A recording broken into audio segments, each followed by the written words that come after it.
CPM జిల్లా మహాసభలో December 1వ తేదీ నుంచి సత్యవేడులో నిర్వహిస్తున్నట్లు ఆ పార్టీ జిల్లా కార్యదర్శి వి నాగరాజు తెలిపారు. శుక్రవారం తిరుపతి ప్రెస్ క్లబ్లో జరిగిన మీడియా సమావేశంలో వారు మాట్లాడుతూ జిల్లా మహాసభలో ఆదివారం 10 గంటలకు సత్యవేడు సాయిబాబా గుడి సమీపంలో విఎంకే కళ్యాణ మండపం ప్రాంగణంలో జరుగుతుందన్నారు.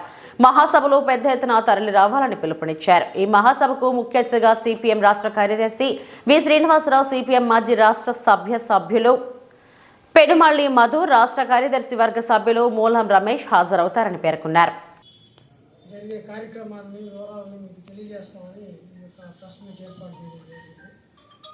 ఈ ప్రెస్ మీట్లో జిల్లా కార్యదర్శి వర్గ సభ్యులు అన్నార మురళి గారు, సుబ్రహ్మణ్యం గారు, జిల్లా కమిటీ సభ్యులు సాయిలక్ష్మి, జయచంద్ర, నగర కార్యదర్శి వేణుగోపాల్, మా ఆఫీసు కార్యదర్శి కేఆర్ఎస్ మణి, వీళ్ళందరూ కూడా ఈ ప్రెస్ మీట్లో పాల్గొంటున్నారు. మీకందరూ కూడా తెలుసు, ప్రజలు ఎదుర్కొంటున్న అనేక సమస్యల మీద నిరంతరం పోరాడే సంస్థగా సిపిఎంకి ఉంది.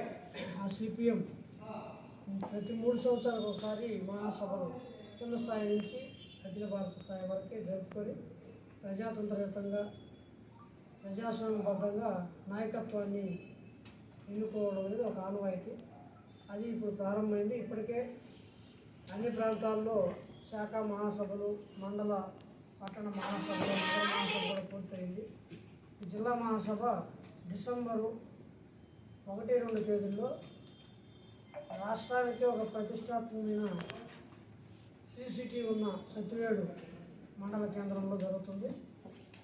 ఈ యొక్క మహాసభ ప్రారంభ సూచకంగా ఒక పెద్ద ర్యాలీ జరుగుతుంది, బహిరంగ సభ జరుగుతుంది, ఆ తర్వాత ప్రతినిధుల సభలు జరుగుతాయి. 3 కార్యక్రమాలు ముఖ్యమైనవి ఉంటాయి.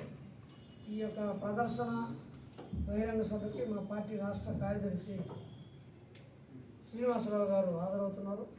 అదే రకంగా సిపిఎం పార్టీ మాజీ రాజ్యసభ సభ్యులు మధు గారు, సిపిఎం పార్టీ రాష్ట్ర కార్యదర్శి సభ్యులు మూలం రమేష్ గారు, ఇంకా రాష్ట్ర నాయకులు భాస్కరయ్య గారు, జిల్లా నాయకత్వంతో కూడా హాజరవుతున్నారు.